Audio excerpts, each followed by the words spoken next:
The Brandon Peters Show may contain explicit language and detailed plot points. For more information on the show, stay tuned to the end of the episode.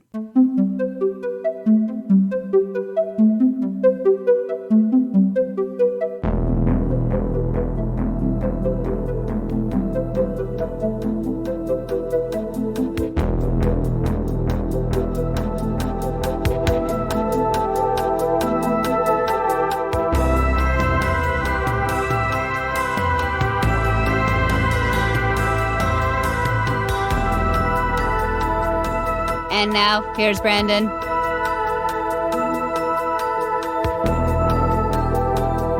Welcome back to Old Space Show. I am Brandon, and this is my co-captain. You know, something's on.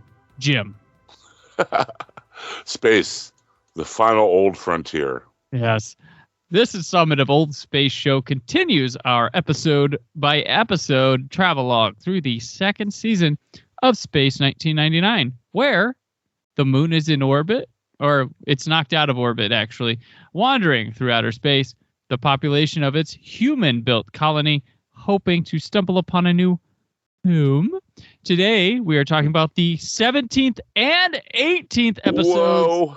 Yeah, big episode today. The Bringers of Wonder, Parts 1 and 2. Holy mackerel. Everyone on Moonbase Alpha is electrified by the arrival of a spaceship from Earth. Everyone, that is, except Commander Koenig. Where others see long-lost friends and relatives, he sees hideous aliens bent on taking over the Moonbase. All right, this one is directed by Tom Clegg, written by Terrence Feely, and guest stars Stuart Damon, Jeremy Young, Tony Robbins, Drew Almost There, Henley, Patrick Westwood, Billy J. Mitchell, and Nicholas Young. All right. We've had Clegg before. Does 5 episodes of the series. He did Journey to Where? And Feely did New Adam, New Eve. For guest stars, though, Stuart Damon, Jim. Stuart Damon, known second time on the show, actually. That's right. He was on Matter of Life and Death not too long ago. He was probably best known by people who were watched by their grandmas in the 80s on General Hospital and 90s on General Hospital as Alan Quartermain. Yeah. One of the main leads on there. I mean, General Hospital, it cannot be understated how huge that was in the 80s. Right. So see he him was back on the again. spinoff, too, Port Charles. That's right. That's right. He was. And it was wild to see him here again. Like I said, second time on the show. On 1999 as well. So yeah, dude also did. Yeah, he did As the World Turns, Days of Life. He was in Fosse's Star 80 though too. That was. Oh wow. Yeah. That's a creepy little movie. Yeah. Indeed. Jeremy Young and Patrick Westwood. Just a lot of British TV from those guys. Nicholas Young. He was in The Tomorrow People. It was a big show and lots of British TV. Mm-hmm. It was syndicated here in the States as well. Right. And Toby Robbins, she was Melina Havelock's mom in For Your Eyes Only, the James Bond movie. And last, Billy J. Mitchell. You might remember him from his, his encounter with the anal intruder in Top Secret. Oh, my. Yes. Guy who died with a smile on his face. Oh, dear. So, this is the first ever 2-part episode on Space 1999, and last, I believe. I don't think we have another 2-parter. Not only that, Tony and Alan both top billing. They share top billing. What I thought. Yes. That was my first note. I was like, holy crap! They this must have been after they got to an agreement with the actor who played Alan, but. Yeah, that's an interesting thing to happen because it was either one or the other, and then now both. So this one starts off really wacky. Like I was like, wait, what? Did I miss something? There is Koenig is out in He's drunk AF, man. Yeah, there's no other way to put it. He's singing to himself. He's like like laughing and he's out. He says, "Look, ma, no hands." Yeah. It is Lando like you have never seen before. And like the song he sang, like I don't know, when people are drunk, they usually sing, 99 bottles of beer or whatever. But he was like, "Join our merry band, join our merry band." I'm like, what is this from? Like the, Leonard Nimoy, Bilbo Baggins album or something? I mean, what? I don't know. It was just really funny to see him play like that drunk. Mm-hmm. Yeah. But I imagine like Martin Landau I mean, I don't know, maybe I'm wrong. As a person in real life, really doesn't get that loose that many times. So Right. Yeah. It's kind of like a square person's interpretation of how someone would act if they were wasted. Yeah. I guess would be my best way to describe it. Well, like, yeah, it's weird. He does play a really good. If you ever see the movie Alone in the Dark, with he's really good creeper in that. But this is a whole nother level of crazy. Yeah, it's a different kind of crazy too. Yeah, he's checking out a surge in the neutron count near the nuclear waste domes. Yeah, he goes crazy. So hilarious. They can't control his Eagle remotely, and he flies and crashes close to the waste domes. And the first thing I said, being a faithful Space 1999 viewer, I said, why don't they put that Eagle on remote control? They've done it before. But as soon as I said that, gosh darn it if they didn't say that they could not do that because the controls were set on manual. Here we go. Good on you, Space 1999. That's continuity. Good on you. It is. But yeah, they should be able to like master take over from a erratic Eagle, but So Koenig's Eagle strikes an antenna on one of them, the domes, and he loses control. He crashes, but manages to put on his helmet before losing consciousness. That's important, okay? As the rescue Eagle is dispatched with a few nuclear physicists sent along to check for any damage that crash may have caused, Koenig is pulled from the Eagle, and there are no signs of complication from the impact with the domes. We get to see like a alpha firefighting crew at work, removing him from the Eagle. That's kind of cool. Yeah. Yeah. Plus, they even had like that medical emergency tracking shot you see in all the medical shows, right where they had Koenig on the stretcher and they're rolling him down the hallway. Right. It was great. I was like, wow, I've seen that in every medical show, and now I've seen it on Moonbase Alpha. Good job. Yes, for the spinoff, the Moonbase Alpha MD. Yeah, there you go. Seen elsewhere, indeed. And as they're rolling too, I don't know why, but his whole transition is being accompanied by the funky bass line.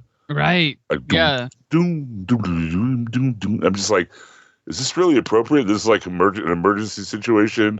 They're trying to save the guy's life, and Bootsy Collins is over here busting eights. This one has a really funky score between both episodes. Yes, it does. It does. Quite a few times the music kind of intrudes, and you're like, wow, wasn't expecting that. Yeah.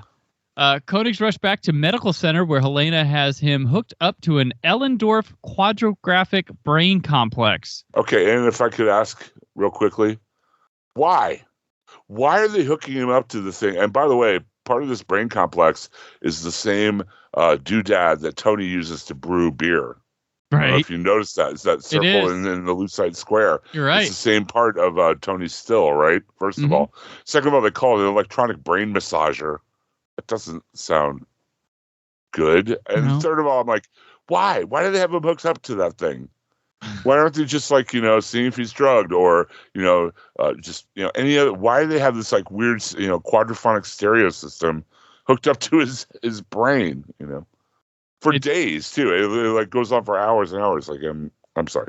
So they can make this episode a whole hour and make the plot work. Right. There is a lot of padding in this double episode. Yeah. Although an experimental technology, Helena feels this may be Koenig's only chance for a full recovery. Back in Command Center, Sandra, reports a sensor contact that turns out to be a ship moving towards Alpha faster than light speeds. Or at faster than light speeds. When in visual range, the ship appears to be a super swift originating from Earth. It moves to land. Tony has Alpha's lasers aimed at the ship, but Sandra receives a transmission from the vessel and puts it on the big screen. Tony recognizes the captain of the vessel as his brother, Guido. Okay, as un-Italian as Tony is on the show, Guido is even less Italian. I do not know if Stuart Damon himself is of Italian descent. Yeah, but he these was guys so have this, not Italian. They had to call him Guido. Yeah, it's like it's almost like they're trying for an accent, but not quite putting the effort in. It's just like, are you going for this or not? It just was really weird. Plus, and they try to do the Italian brother like competitive thing too, and that doesn't come off very well either. No, especially when you have the guy who plays Tony. Yeah, everybody can compete with Tony. You look at him. I'm sorry. He probably was in this episode and said, Guido goes, wait, am I Italian? Is that Space Italy? Clive Candor records the reunion as the crew, which consists of close friends and family of several of the Alphans, disembarks and is reunited with their loved ones. On the Super Swift with Tony's brother were Helena's old tutor, Dr. Shaw. Sure. Sandra's fiance, Peter Rockwell. Oh, wait, stop there. They really did erase the hell out of Paul, didn't they? They did. Like, Paul and Sandra had the thing. Mm-hmm. And now, out of the blue, I was engaged to this dude the whole time. What was up with that? I mean, I'm like, okay, but what about Paul? Different galaxy codes, right? I don't know. Ben's fiance, Louisa, and an old flame of Koenig's named Diana Morris. Ha! Among others. Visiting from the set of Sex in the City, Diana Morris. Hey, could you cut out my clothes? Could you cut out the boobs part? Yes, and the side too. The skirt. I need it slit all the way up to my waist, please. Could you? I want to show cleavage, please. Like all the cleavage that I have. Please, I don't care. I want Barbarella, not Space 1999. Please give me Barbarella. And I refer to her in my notes as Thirsty Lady. Yeah. Carter, he's got a buddy too. Like that's among these. Right. So Helena cringes at the thought of dealing with Diana Morris, but Dr. Shaw leaves her to deal with Diana, who has been looking for John since she arrived. Two of the visitors leave command center, seemingly taking control of a medical technician they see in a hallway, who returns medical center and attempts to kill Koenig by disrupting the brain complex that John is hooked up to. So, first of all, you glossed over the cat fight. Mm-hmm. I even wrote in my notes, better get us some saucers of milk. Because Barbara Bain and whoever is playing the Thirsty Lady are just like really super catty to each other. Oh, space must be really wearing down on you. Blah, blah, blah. Like, man, that's cold. Oh, man. And then when the orderly gets hypnotized, you can tell he's being hypnotized because the theremin starts. Mm-hmm. As soon as he gets in there. Like they start with the theremin, that's how you know something is wrong with the orderly.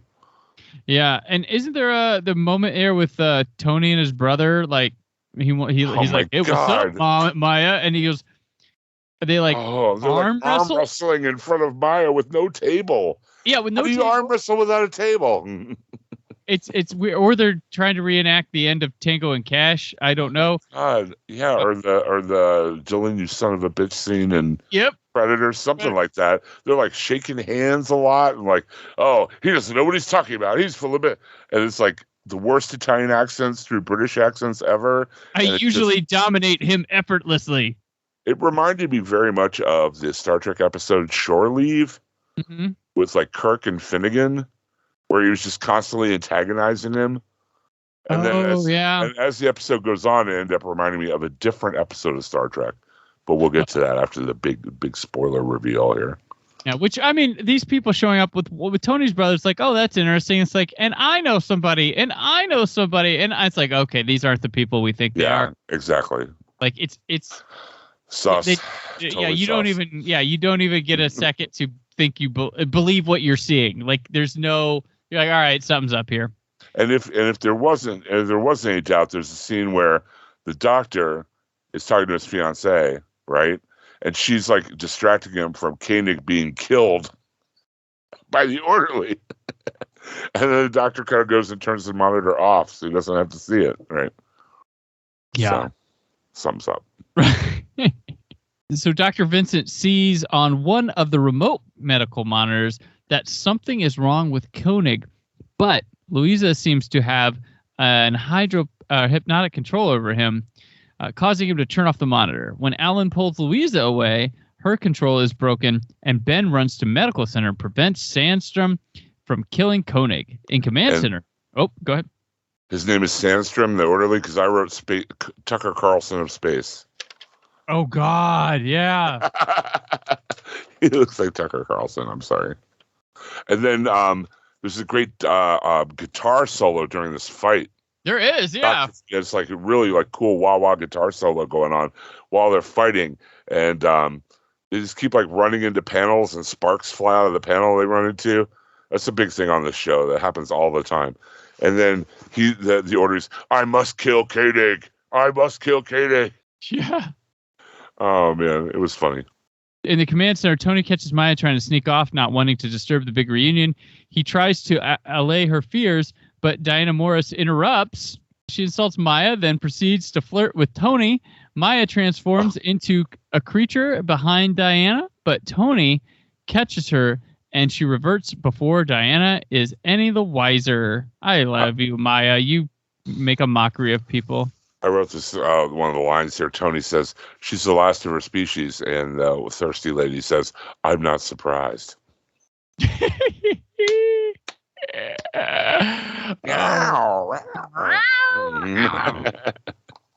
So, Ben and Helena discuss the possibility of a connection between John's erratic behavior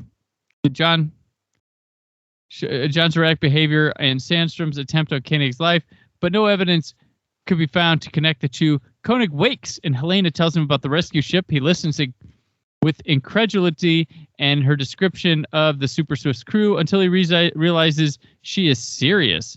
He hugs her, and they proceed to command center to join the reunion.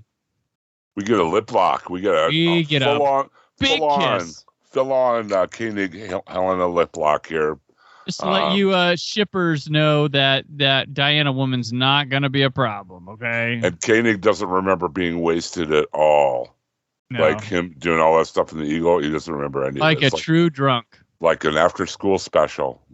Yes. When they arrive, John freezes upon entering, seeing not the friends from Earth he was told about, but grotesque aliens, which are... somebody with a tablecloth, with an eyeball, with a tablecloth and slime all over them. I know you're an MST guy, so I'm going to say the Creeping Terror. Oh, okay, yes. And I'm going to cross him with Sigmund the Sea Monster. Yes. Okay. These aliens are hilarious. They are. And it's hilarious because in their alien form, they take forever to shamble anywhere. But in their human form, they're just moving normally in the normal pace, right? Yeah. Oh my God, it's just so funny. And they have Christmas lights inside of them. Right, and they're dripping and all sorts of they are just busy. They're a mess. They're just a mess. Yeah. They are very busy. You're right. They have a lot going on. He orders their ship to be destroyed, but Tony countermands this order. He tries to shoot one of the creatures, but Helena stuns him before he can shoot Tony's brother. Convinced that John convinced that John is suffering from delusions, Helena puts him in restraints. Tony and Helena try to calm him down, but he remains very agitated and needs to be sedated. Maya contacts Tony, telling him that Kander has locked himself in the records lab, put the emergency oxygen full on, jammed the door, and is wrecking the place. Maya tries to get him out, but oxygen is ignited in the struggle, and Kander dies. Guido pushes Tony to select 3 people to return to Earth in a pilot ship before the Earth starts to move out of range. Back in command center, Tony draws for 3 lucky people, but the names he is reading are not the ones on the cards. He is clearly under the control of Guido and Dr. Shaw. Tony checks on Koenig in the medical center. And one of the people he picks is Alan. Alan Carter. Alan and 2 randos. And 2 other dudes. 2 semi-balding dudes and Alan. John tries to convince him that he is rational and that odds are against the rescue team all being friends and relatives, and the 3 picked to return to Earth being on the nuclear monitoring team. Sandra alerts Tony that the pilot ship is ready to take off. John becomes agitated and is sedated. The launch is watched in command center and all over base. They sedate Koenig so much in this episode. It almost reminds me of the character in the Venture Brothers who's like addicted to the tranquilizer. Yeah. It's just hilarious. There's some good stuff in here this time. Like there's Diana had this line of, he's hard to kill, this John Koenig. Yeah. And Carter, the ever loyal Carter, he wouldn't just cave in. Not John Koenig. I like the faces and the expressions he was making as they moved the dials on the brainometer that they had him hooked up to. Oh yeah. Like it was some of it looked like they were pinching him in the bottom, and some faces were like O faces, and it was funny. So Alan, Bartlett, and Ehrlich find that they are approaching Earth with little appreciable sense of time passing. Beloved characters, Bartlett and Ehrlich. They contact Alpha to let them know that Earth is in visual range and can barely contain their excitement as they approach. Dr. Shaw visits the unconscious Sandstrom and plants a directive into his mind. Sandstrom wakes and breaks free of his restraints. Tony and Maya are on their way to show Koenig images from the pilot ship approaching Earth to help convince him that things really are as they have been trying to tell him. Tony is attacked by Sandstrom, and Maya transforms into a kendo fighter, knocking out Sandstrom. We saw this kendo armor before, too. Yes, we did. First episode of the second season, I believe. This is true. Yeah. So I like how they reuse stuff. That's good. Yeah, they are in their last dimes in the season, I guess. Dr. Shaw enters medical center. I didn't know Maya could just I knew she could shape change, but I didn't know she could change clothes, too. Yeah, I've got a real question about that coming up in the second part of this. Where did the sword come from? But anyway. Right. She could transform into a sword, maybe? Okay. I don't know. Dr. Shaw enters medical center where Koenig is still in restraints. John sees the repulsive creature approaching and strains against the straps that bind him until unable to free himself. He watches helplessly as it moves in. Cliffhanger. What'll happen? The giant shambling mound of dripping carpet remnants is going to get Koenig. Tune in next week to an all-new Space 1999. Yeah. Oh, well, he survived. You know what, though? That cliffhanger's better than some of the yucks that are the epilogues of these. Oh, yeah. I'd rather have the cliffhanger than the attempted humor. Yeah, absolutely. Right. A lot of hanging out in this episode. Yeah, this double episode had a lot of padding in it. There's a sequence, especially later, that just took forever. It was execrable. We'll get to it pretty soon, though. Plus, I mean, the whole first 5 minutes of this episode is Helena putting together all the clues from the last episode, finally getting her shit together. Yeah, it's a recap. We open with a recap. So yeah, when we start episode 2 after the recap, the alien does stuff to Koenig. He just kind of stands over and kind of drips on him. I don't know. Koenig's like, I don't know.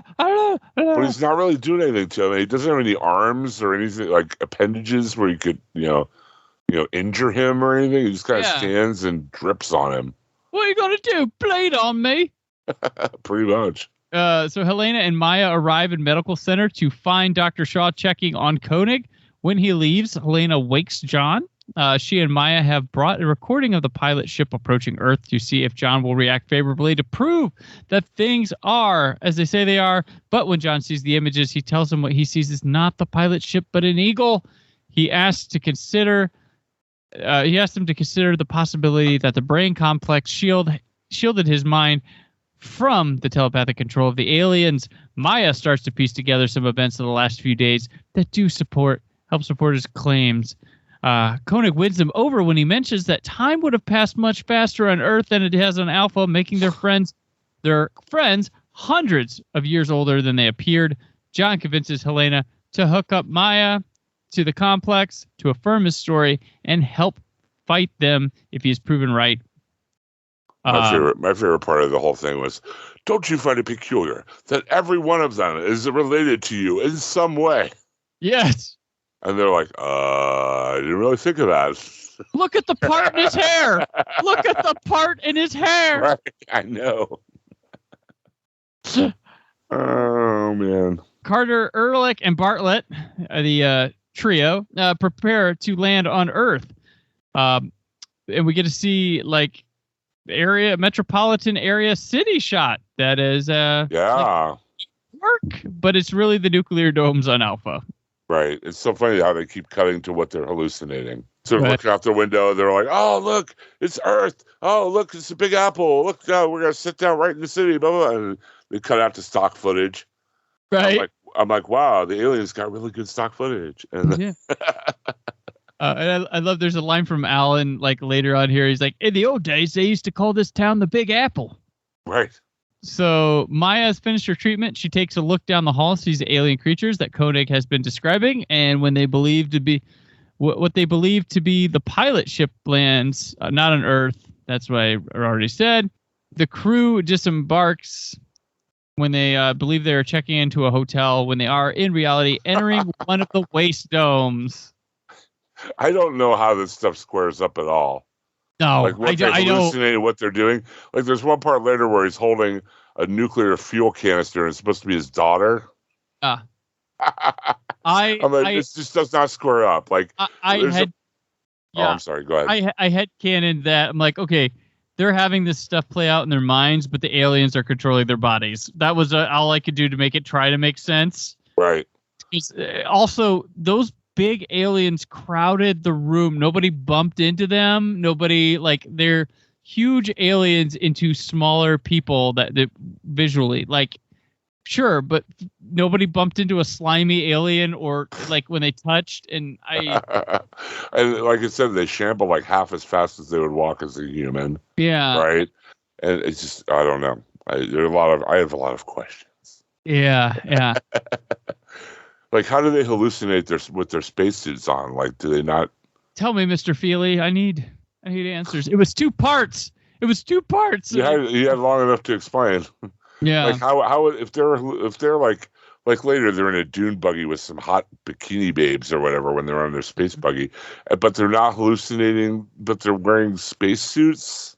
Yeah. But in the hallucination, they're like on a beach or something. I don't know. I'm sorry. Right. I laughed. I have questions. Carter and whatever his name is getting in the Jeep with those girls and they show it like, oh. Yeah, I know. That was so funny. Oh my God. It's almost comedic. They're doing bad stuff, but when you like see what they're doing, like where they're what they think they're seeing to what it is, it's kind of comedic. And I don't think it's intentionally comedic, but I was enjoying laughing at that. So on Alpha, Koenig has Maya turn into one of the alien creatures to find out what their purpose is. And she's like, oh, but they're so repulsive. I'm like, really? Now we have a problem? Oh, it's okay now? for the hairy frog guy with a slime all over him, but this is repulsive. Okay. Fish minotaurs and stuff. Right, no doubt. Know, like, okay, I know it's not a fox, but geez. So when they see her, they realize she is not one of the group and follow her. She hides in a doorway and barely manages to change back before they catch up. She tells John and Helena that they need the radiation to live, but only the intense radiation of a nuclear explosion. Of course. Yeah. So that's scientific. That's how it happens. Mm-hmm. Koenig checks the location of the pilot ship crew. He locates their eagle by the nuclear waste domes. Now Maya can see the eagle as well, but Helena sees the pilot ship. Koenig finds the crew loading nuclear fuel into the moon buggy and has computer lock them in the atomic fuel store. They immediately start to cut their way out with a laser. Like, what were they imagining when they were cutting out with a laser? Like, I don't think we got their fantasy there. I know. And the laser looks like a telescope on like a tripod, right? Right. So I'm like, what are they hallucinating this? I'm holding like a giant thing. And Helena's like, I'm sorry, I don't want to get too ahead of the story. It's just like the hot bikini babes in the dune buggy. Okay, maybe, Mm-hmm. But what is the analog for this? I mean, what are they doing? It's like, oh, we were back home to Earth. Let's do this. That I just didn't. Yeah. No, Didn't track. Right. So they start cutting out with the laser, and John rushes to go out and stop them, but is caught and stunned by Tony under the control of Dr. Shaw. Oh, and that shot. Oh my God, that shot of what he saw, the version of Koenig he sees. Yeah. Because the aliens are controlling their brains or whatever. So he's standing next to one of them, and they show this one shot of Koenig, and Koenig's like, Tony, you've got to listen to me. And they cut it to Tony, and they cut back to him, and it's like this weird fisheye lens shot of Koenig coming at the camera with his arms extended like, a Romero zombie. Yeah. It's hilarious. Oh, gosh. When it gets to the launch pad 4, he's brought back to medical center where Helena is chastised for not raising the alarm when Koenig broke loose. Koenig is secured, and a security guard is left to keep watch. Maya stuns him so they can stop Alan and the others before they can trigger the waste domes. John wants Helena to process all the alphans on the brain complex to break the aliens' control. She says it would take too long, but comes up with another way to break the aliens' hold over them. The three head to command center to broadcast the white noise to everyone on the base. Well, first Helena tried to fall back on her old standby, drugs. Every time it's like, drugs. Drugs are the answer. Prescriptions are going to help here. Right. And then we're like, no, that would take too long. Right. So we have to do this like high-pitched noise or whatever.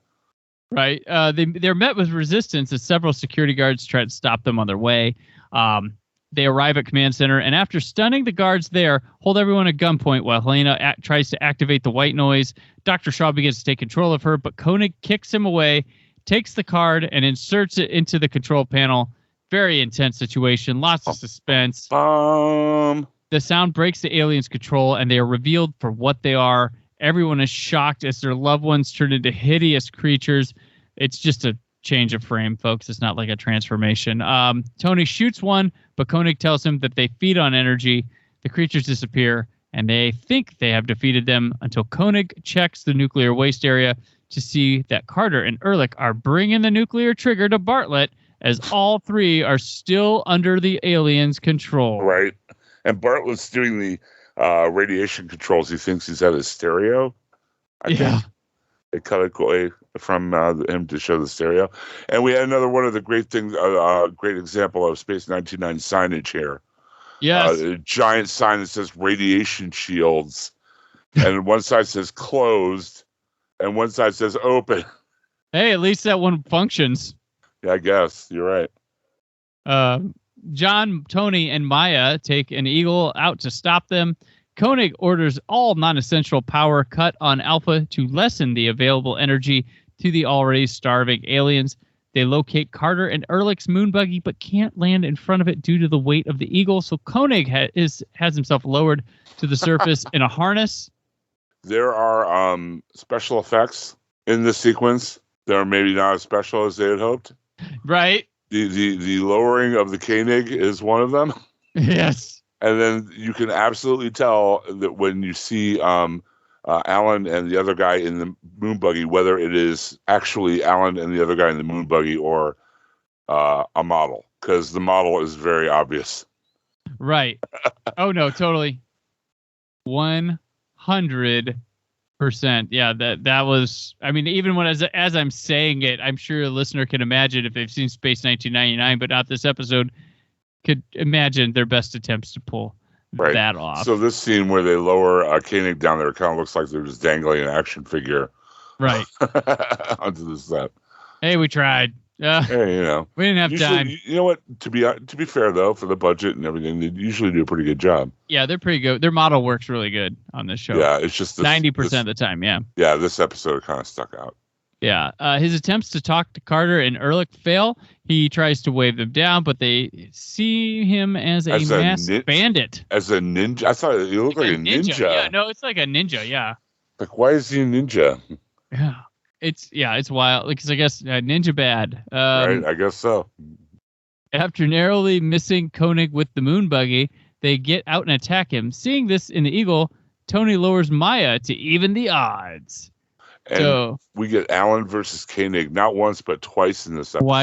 Twice. This is the first one. I love the slow motion space suits when they fight, and the sick space jazz while they fight, which is really cool. I gotta say though, this whole sequence goes on forever. Oh my God, it went on forever. And when you realize it's not the finale of the sequence, you're No, like, not oh at all. gosh. And like you're not even maybe halfway through describing it all. Go ahead. No, I'm not. Maya arrives as they remove his oxygen hose, and he pulls them off. Ehrlich's air tank is punctured in the fray.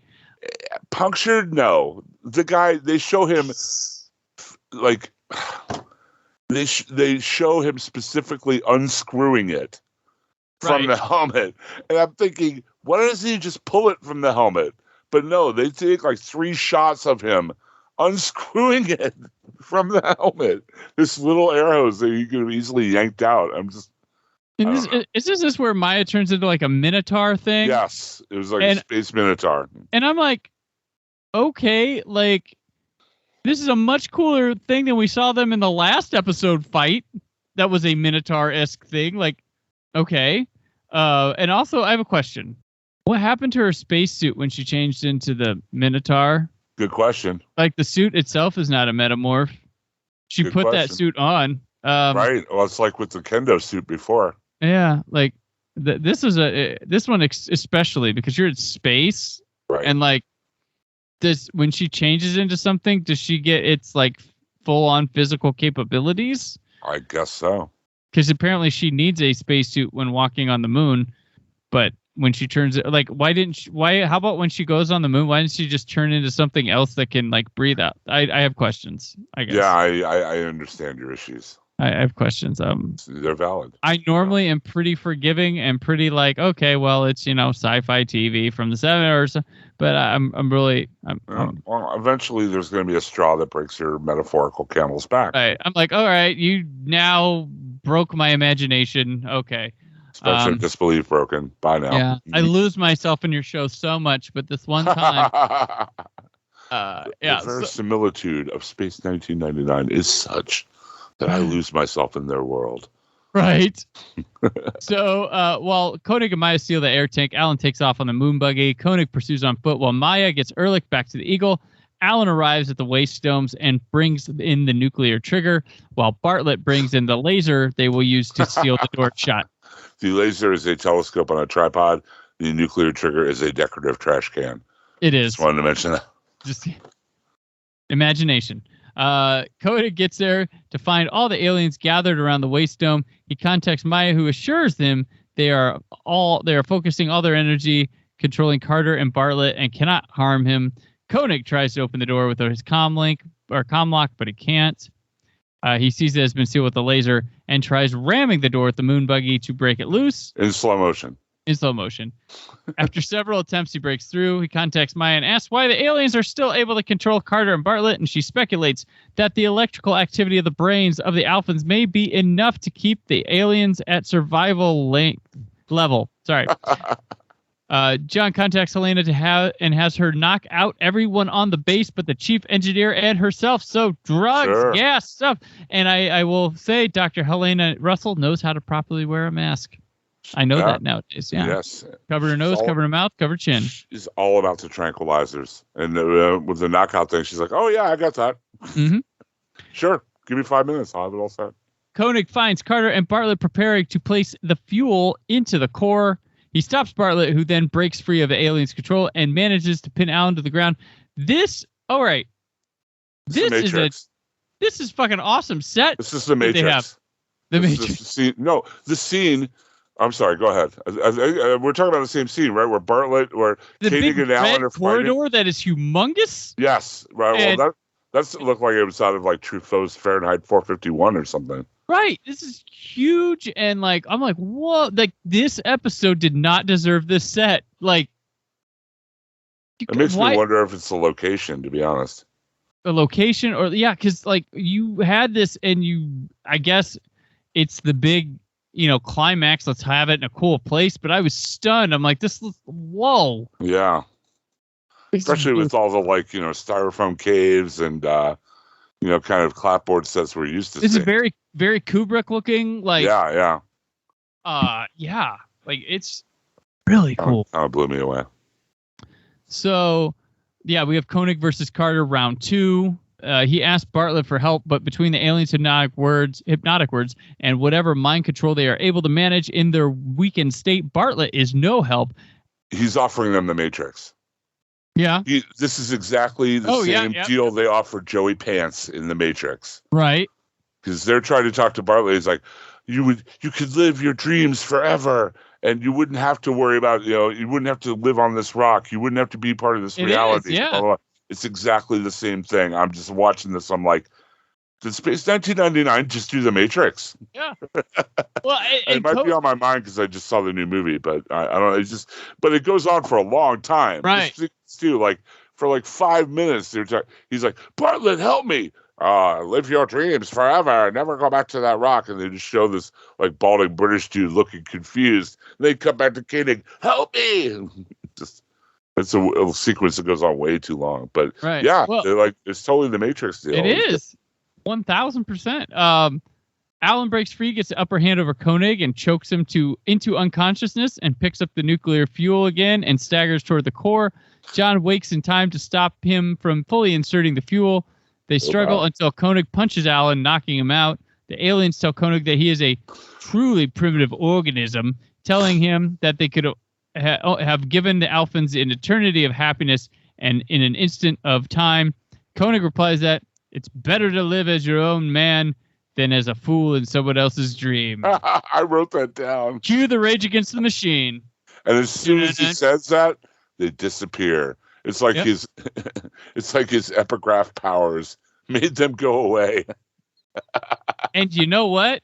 I'd be fine if the credits rolled here, but guess what? No, we need the cute ending with the not really joke in it. Right. Back in Command Center, Tony, Maya, Alan, Helena, and John watch as the alien ship on the launch pad fades away. John asks Helena if there's any way to wake up his sleeping crew. She tells him no, but it will only be about 10 more minutes until they should start to wake up. John asks how he is supposed to run a base of sleeping beauties and sits down before Helena can finish reminding him that it was his idea to sedate everyone. She turns to see that he has fallen asleep in his chair. Oh, my ribs are tickled. There's also like Maya lifts Tony, and there's like this fake laughter that really sucks. And they're like, ha, ha. Aren't we having fun? And what a freeze frame. Maya, Russell, Tony, Carter, all mid-chuckle or arms crossed. Like, right. It's like, tonight at 7, Space 1999, here on your local Fox affiliate or ABC or whatever. Alternately, last known photo of cast. Right. Oh, gosh, yeah. So, fun epilogue to this. Both episodes of this two-parter were edited together to make the film Destination Moonbase Alpha that was utilized to cash in on the success of Star Wars and the craze people had for sci-fi after it. So this was put together and re-released in 1977. Wow. Hey, you guys, we got something like space and ships and shit. We got something like just to throw. So the kids TV shows. So I hear the kids are crazy about the Star Wars. Well, listen, I got something here for you. Exactly. Yeah. So this, I like Jim. You pointed out that this did not need to be 2 parts. No. And no. And it's weird though because I don't think the first episode has enough to be an episode 1, but I think the second episode has too much that it can't pair with the first episode to make a neat, like, what are these 48, 50-minute episode? Like it's weird. Like, I don't think the second one's long enough either, but I think the second one has more going for it that it couldn't stuff the first one in and make the run. I mean, I'm sure you could somehow, but you could speed up the Koenig and Akoma stuff. There's so much padding. You don't need 8 fights. There's so much padding. That giant fight outside with the moon buggy and everything took freaking forever. Yeah. There's so many ways this was padded and could have been cut down, and should have, but was not. So.